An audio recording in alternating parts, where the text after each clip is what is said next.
Saudações, hoje é a noite de 25 de setembro de 2023 e finalmente venho comentar o filme O Som da Liberdade, Sound of Freedom, que assisti na estreia aqui no Brasil dia 21. E como todos devem estar sabendo, é cercado de polêmicas. Eu cheguei a gravar um vídeo anterior, mas à medida que fui estudando o assunto, achei que não foi suficiente, pois o tema acaba se ramificando para ao menos 4 grandes pontos que, ainda que indissociáveis, precisam ser focados em separado. Portanto, esse vídeo, que já será longo, não será o único, pois aqui eu pretendo focar, primeiro, numa crítica ao filme em si, tentando ao máximo possível isolá-lo da polêmica, embora seja impossível não citar, por exemplo, os materiais nos quais ele se baseia, até com algumas comparações. E aqui eu já adianto, nem o filme, nem essas fontes apresentam qualquer coisa a respeito de teorias conspiratórias, posicionamentos políticos ou ideológicos, e isso é importante destacar. O filme tem nada, zero de denúncia contra corporações, partidos políticos, pessoas ou seitas satânicas. Segundo, um tema que é mais relacionado a esse primeiro, são as fontes em si. E aqui eu quero destacar os documentários The Abolitionists e Operation Tucson, que estão ambos disponíveis aqui no YouTube. E por isso mesmo eu prefiro utilizá-los como parâmetro comparativo, porque aí quem me assiste não tem desculpa de não ter acesso a essas fontes para averiguar o que eu estou dizendo. Em terceiro lugar, temos toda a polêmica que o filme tem gerado, que, como quase sempre acontece, praticamente toda fora do filme. Que, se por um lado nada tem dos conteúdos que essa polêmica tem explorado, fico na dúvida se eles já tinham isso em mente quando realizaram o filme há mais de 5 anos, mas hoje é muito evidente que esse uso tem ocorrido, se não com pretensões ideológicas, ao menos com uma brilhante estratégia de marketing, daquelas que sempre merecem ser celebradas por simplesmente driblar o rígido controle promovido pelas grandes produtoras. Para ficar, por enquanto, só no Brasil, a estreia aqui em Brasília, no Cinemark, que graças a Deus não foi onde eu fui, contou com a presença de ninguém menos que Damares Alves, Marco Feliciano, Carla Zambelli e Mário Frias, que, segundo Eduardo Bolsonaro, é um dos grandes responsáveis pela vinda do filme ao Brasil, em parceria com o Brasil Paralelo. E por fim, em quarto lugar, é um tanto inevitável entrarmos no tema do próprio crime em si, que é retratado no filme, em especial com algumas reflexões sobre a natureza da doença mental que leva alguns homens a sentirem irresistível atração numa direção absolutamente corrompida, nefasta e antirreprodutiva, o que, por sinal, nos leva a tentar compreender o real motivo por trás de tanta polêmica, o que talvez até renda um quinto tópico. Mas agora, vamos nos ater ao filme em si, passando muito brevemente pelo seu histórico de produção, que se deu pela 20th Century Fox, que foi comprada pela Disney em 2019 e que, apesar do filme já estar completamente pronto, decidiu engavetá-lo. E não é que a Disney tenha tentado censurar o filme, apenas não teve interesse em lançá-lo. E poderia ter feito, por exemplo, por meio de uma outra distribuidora para evitar associação direta com o nome da empresa, ou até lançá-lo no Star Plus, que, diferente da Disney Plus, tem coisa bem pior. Então, foi por desinteresse no tema, sim. Um pequeno fragmento de peça que poderá vir a ser a montagem de um quebra-cabeças maior de toda a polêmica situação. De qualquer modo, os produtores originais tiveram que comprá-lo de volta. Porque, para quem não sabe, em casos assim, não é o diretor nem o produtor que é proprietário do produto final, mas a distribuidora que se apropria deles, mesmo quando ela fez pouco ou nada em termos de produção. O fato de nenhuma outra das grandes produtoras, que, como nós sabemos, são todas controladas pelos mesmos grupos econômicos, também não ter se interessado pelo filme, também pode ser outra pequena pecinha do tal quebra-cabeças que eu citei. Mas, por fim, quem bancou foi a produtora Angel, esta sim, uma produtora de teor claramente conservador, cujos filmes você pode conferir aqui e muitos estão disponíveis, inclusive de graça, na plataforma de streaming. Não são apenas filmes e séries religiosos, mas assumidamente voltados a valores mais positivos, mais pró-família e afastados daquele viés pseudo-progressista que vem sendo massificado pelas megacorporações bilionárias que até já transcenderam a mera questão da lucratividade. Mas uma produtora como essas não tem a menor chance de competir com as grandes de forma direta no mercado. E por isso teve que recorrer a uma abordagem de marketing diferenciada que, no caso, foi espetacularmente bem sucedida. De modo que esse obscuro filme desbancou grandes blockbusters hollywoodianos, sendo o mais famoso Indiana Jones and the Dial of Destiny. Inclusive com denúncias de que a bilheteria poderia ter sido artificialmente inflada, com pessoas com dinheiro sobrando, comprando muitos ingressos que não foram utilizados. No entanto, é bom lembrar que mesmo os maiores detratores do filme têm que reconhecer que a maior parte do seu sucesso é sim real, com salas que estiveram sim lotadas. O filme conta com o grande ator Jim Caviezel, aquele que ficou perpetuamente marcado pelo seu desempenho em A Paixão de Cristo de Mel Gibson, de 2004.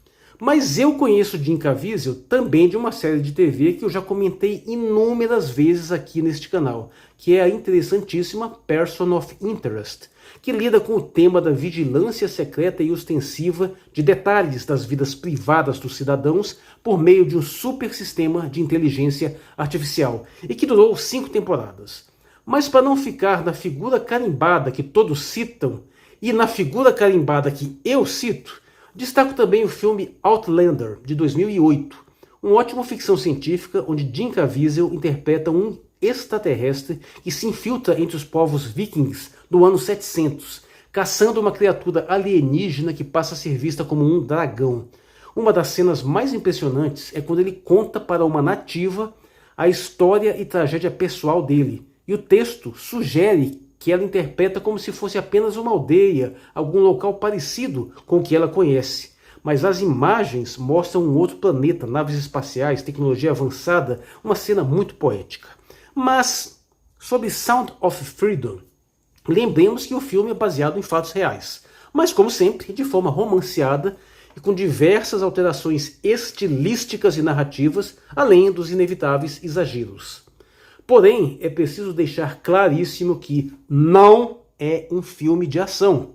Nada tem de tiroteios, perseguição de carros, lutas mirabolantes, com exceção de uma sequência final que, mesmo assim, é muito modesta e que, por sinal, é justo onde o filme mais se distanciou da realidade. Isso é preciso frisar. Dentre as múltiplas críticas mentirosas e imposturas intelectuais sobre este filme, talvez essa seja a pior. Dizer que tem alguma coisa a ver com super-heróis, Rambo, Steven Seagal, pelo amor de Deus, o sujeito que viu o filme e diz uma coisa dessas não merece respeito. É um filme dramático, de investigação, de suspense, diálogos, tensões e sim, muita emoção. É difícil não chorar em alguns momentos com a tragédia relatada, mesmo que em momento algum seja mostrada qualquer coisa explícita. E isso também é importante frisar. Não há nenhuma cena de sequer medo, nudez ou exploração direta da tragédia de uma forma visual. Todo o clima pesado é construído por diálogos, música, expressões dos personagens, de modo que os atores mirins sequer foram expostos a esses diálogos, visto que se usa recursos de cortes, onde se vê no momento o rosto das crianças e noutros atores adultos, e fica fácil perceber que esses pequenos atores nem sequer tinham noção do que estava sendo gravado realmente ali. Na verdade, provavelmente eles nem sabiam qual era o conteúdo final do filme. Talvez até hoje nem tenham visto o resultado final. Como sabemos, Jim Caviezel interpreta Timothy Ballard, um ex-agente que já havia trabalhado para a CIA e estava então encarregado de reprimir crimes envolvendo pornografia infantil.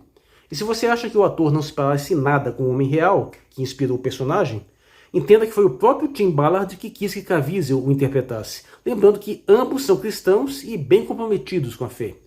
A maior parte do que é relatado em O Som da Liberdade é tirada inclusive dos documentários The Abolitionists in Operation Toussaint, sendo o primeiro centrado na Colômbia e o segundo no Haiti, sendo que o filme mistura operações distintas, contando uma história original em que partes se baseiam em realidades diferentes, além dos elementos ficcionais. E aqui eu já passo a falar diretamente do filme, com spoilers. O filme começa ambientado em Tegucigalpa, Honduras, onde acompanhamos o drama de duas crianças sequestradas por uma quadrilha de traficantes de pessoas, e depois se desloca para o Zéua, onde o agente Tim Ballard captura envolvidos em redes de tráficos de crianças e exploradores de pornografia infantil. Mas ele fica frustrado pelo fato de que apenas prende os malfeitores, mas nunca salva suas vítimas, e angustiado pelo conteúdo que ele é obrigado a assistir para fazer seus relatórios criminais, decide tomar a iniciativa de enganar um criminoso, passando-se por um pedófilo no sentido de se infiltrar na rede.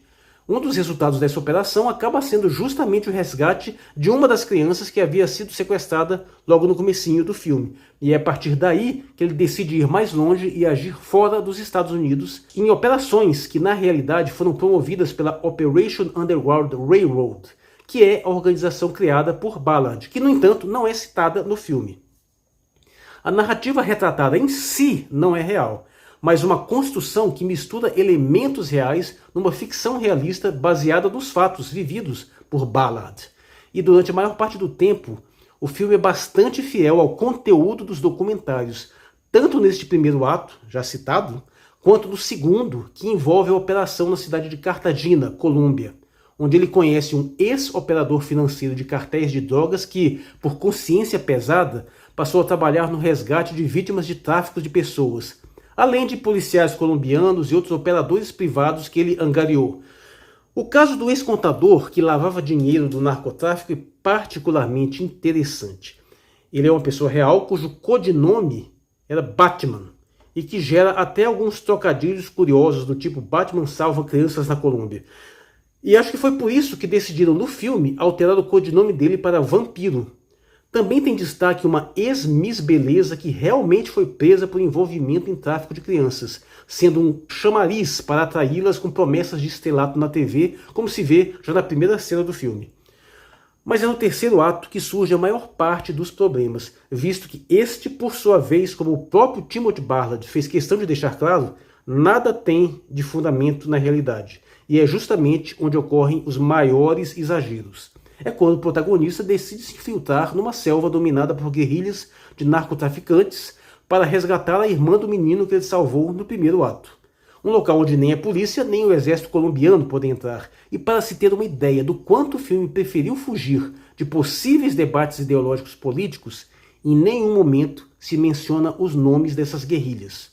Lembrando que, na realidade, as Farc, além de não serem as únicas guerrilhas da região, são muito diversificadas e algumas até já abandonaram a luta armada e já foram até legalizadas na participação política. Aparentemente, é consenso que esse terceiro ato é o elo mais fraco da história, visto que é criticado até mesmo pelos maiores defensores do filme e pelo próprio Tim Ballard. Mas é definitivamente o mais tenso, pois é nele que o personagem corre mais risco, ficando sozinho e desarmado numa aldeia de guerrilheiros. A ideia que permitiu essa infiltração é até convincente, uma vez que ele se disfarça de médico aplicando vacinas para conter uma ameaça de surto de cólera. E até fica um tempo realmente trabalhando como se fosse um médico ou um enfermeiro antes de chegar nesse acampamento. No entanto, a sequência é um tanto apressada e o personagem corre riscos aparentemente desnecessários. Mas o clima de drama e tensão flui muito bem, e não é de forma nenhuma sensacionalista. Nada de lutas heróicas ou tiroteios mirabolantes, embora haja sim a única luta do filme, mas mesmo assim muito breve, quase que subentendida, sucedida de uma perseguição à noite pela selva. Uma coisa interessante também é que o filme termina praticamente da mesma forma como começou, com uma cena praticamente indistinguível de uma criança cantando e tocando um tambor numa espécie de loop narrativo. No geral, eu gostei bastante do filme e não tenho a menor dúvida de que se não houvesse a polêmica externa, ninguém veria problemas nele. E o mais triste é que, assim como alguns se aproveitaram para seus próprios propósitos políticos, a reação ideológica claramente polarizada praticamente não vê o filme, mesmo quando o assiste. E sim, quase sempre aquilo que não está lá, além de ficar pensando detalhes para forçar problematizações sobre o que é realmente apresentado. Detalhes estes que são lugar comum em produções hollywoodianas. Para citar 3 exemplos de filmes bem diferentes que, no entanto, apresentam elementos bem parecidos, vejamos o caso de The Kid Runner, de 2007, que é O Caçador de Pipas no Brasil, Taken, de 2008, O Busca Implacável, que na verdade deu início a uma franquia, e The Whistleblower, de 2010, no Brasil conhecido como A Informante. O primeiro é um drama que se inicia no Afeganistão, pouco antes da Guerra Civil, que demandou a entrada da União Soviética, que, friso, não foi uma invasão, porque o governo do Afeganistão oficialmente pediu ajuda e intervenção da URSS. E no momento em que o novo governo assumiu e pediu que a intervenção se encerrasse, os soviéticos foram embora prontamente. Se lembre disso, sempre que algum engraçadinho quiser forçar uma simetria espúria entre Estados Unidos e aquilo que hoje voltou a ser Rússia. Nesse The Kit Runner, o Caçador de Pipas, que não é a tradução exatamente literal, mas é bem próxima, é explorado um caso que remete aos Bachabazi, que são meninos afegãos que em geral são sequestrados e forçados à prostituição homossexual. E embora o filme retrate tudo de modo superficial e até induzindo a maus entendidos, nunca houve uma polêmica envolvida a respeito. Mesmo que ele retrate como se fosse um caso isolado, algo que na verdade é uma subcultura arraigada. E ainda insinua que o Talibã seja conivente com essa prática, quando na verdade a proíbe explicitamente, inclusive a punindo de forma rigorosa. O que ainda assim, infelizmente, não elimina sua ocorrência. Mas o fato aqui é importante de ser frisado é que ninguém nunca polemizou, pelo menos de uma forma significativa, sobre esse filme. Taken, por sua vez, é um filme de ação alucinado, onde o personagem de Liam Neeson vai salvar a própria filha de uma máfia europeia de traficantes de escravas. Deixando de lado as lutas praticamente absurdas ao estilo John Wick, o fato é que tais quadrilhas de traficantes de mulheres realmente existem e já foram retratados até na novela globista Salve Jorge, de 2012. E o modo como o filme, que na verdade se desmembra numa trilogia, explora o assunto, bem poderia ser considerado irresponsável se alguém quisesse problematizar sobre esse tema. Por fim, The Whistleblower, com Rachel Weisz, também se baseia em fatos reais, contando a história de Catherine Bolkovac, uma policial que descobre uma máfia de tráfico de mulheres que floresceu na Bósnia, especialmente depois do genocídio que a OTAN promoveu, matando dezenas de milhares de civis. Pois bem, esse filme acusa a existência de uma quadrilha de traficantes de escravas brancas dentro da própria ONU. Mais uma vez, nós não tivemos polêmica alguma nem acusações de teorias de conspiração.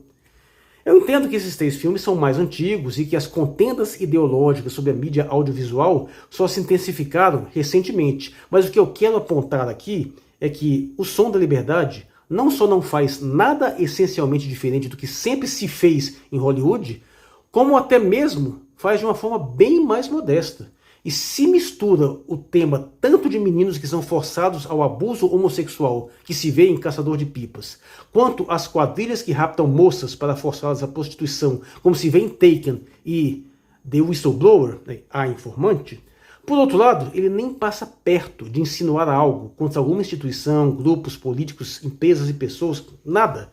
Não há absolutamente nenhuma sombra de menção a teorias conspiratórias, muito menos QAnon. O que eu quero pontuar é que não tem elementos estruturais nesse filme que, por si só, justifiquem polêmicas maiores. E tudo o que tem ocorrido se dá à completa revelia do conteúdo, a não ser talvez uma mensagem durante os créditos que foi adicionada anos depois que o filme já estava pronto para fomentar a campanha de marketing.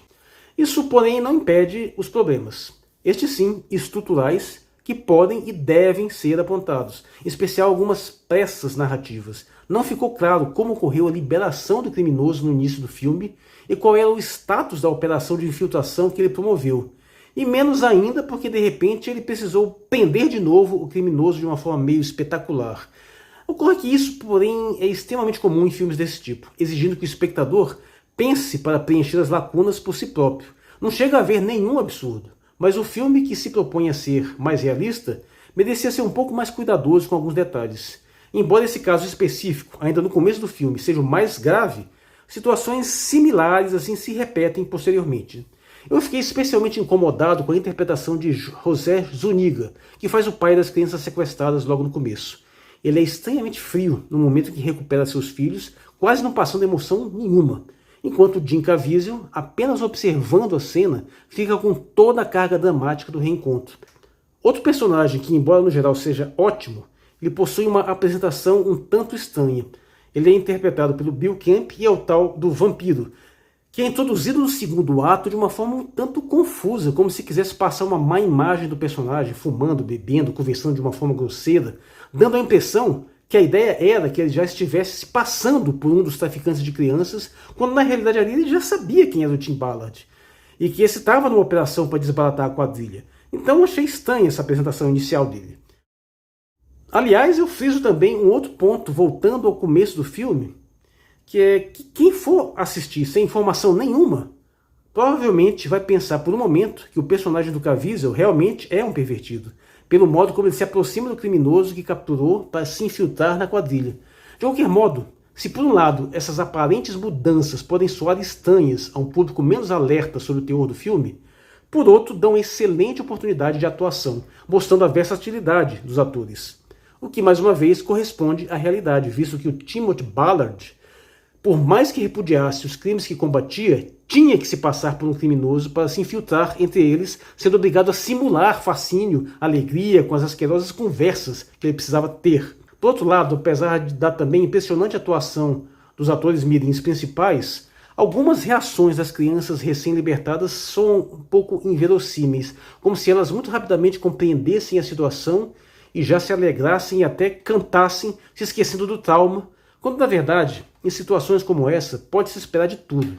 Principalmente incredulidade, desconfiança e às vezes até mesmo síndrome de Estocolmo.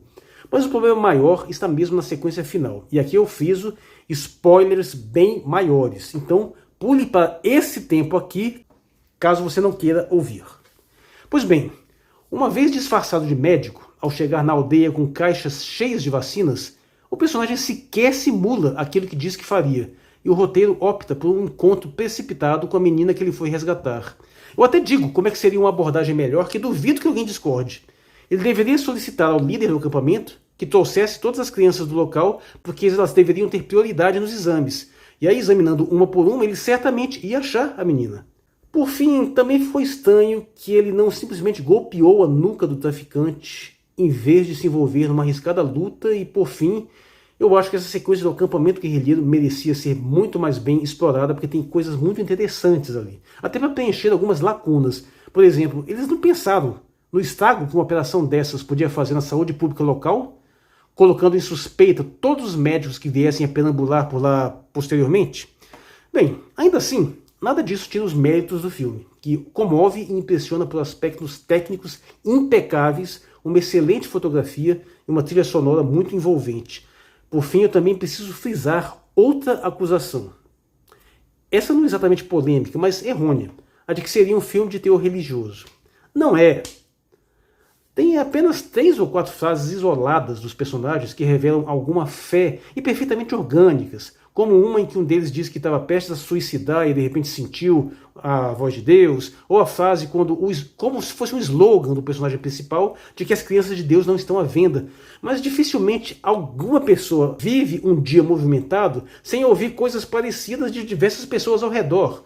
E no desespero das crianças hondurenhas, não se esperaria outra coisa que elas se apegassem a uma medalha de São Timóteo que ganharam de presente. Acusar o filme de fazer um proselitismo cristão nesse sentido, se não for desonestidade, só é compreensível para quem possui uma teofobia exacerbada que inviabiliza a própria vida social.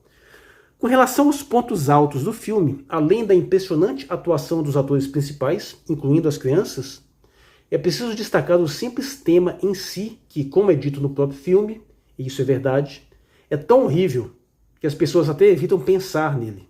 Pois se você o fizer demais, fica difícil não querer se mobilizar no sentido de fazer alguma coisa. Não vou me alongar mais por enquanto. Tem inúmeras outras coisas para serem abordadas, mas esse vídeo já está com uns 20 minutos e pretendo abordar outros aspectos relacionados em vídeos ou lives posteriores. Só quero sugerir que você vá ver o filme no cinema. Não é nem tanto para corroborar a campanha em si, mas sobretudo para mostrar para Hollywood o tamanho do fracasso de quem acha que pode determinar o que as pessoas devem pensar, fingindo se preocupar com temas sérios, mas que se omite vergonhosamente diante de um assunto tão crucial que, ainda que esteja sendo explorado de uma forma talvez inadequada, precisa sim ser levantado com mais frequência. coisa que as megacorporações bilionárias do entretenimento, regidas por fundos de investimentos literalmente trilionários, jamais vão fazer de forma correta. Pois se acusam esse filme de ser fraudulento, conspiracionista e até danoso às vítimas reais, é justamente porque a alternativa que elas têm para oferecer, a visão de mundo supostamente benevolente que esta elite defende, é incomensuravelmente mais farsesca, hipócrita e nociva. Mas isso nós vamos abordar em próximos vídeos. Eu sou Marcos Valério XR, em 25 de setembro de 2023. Muito obrigado por sua atenção.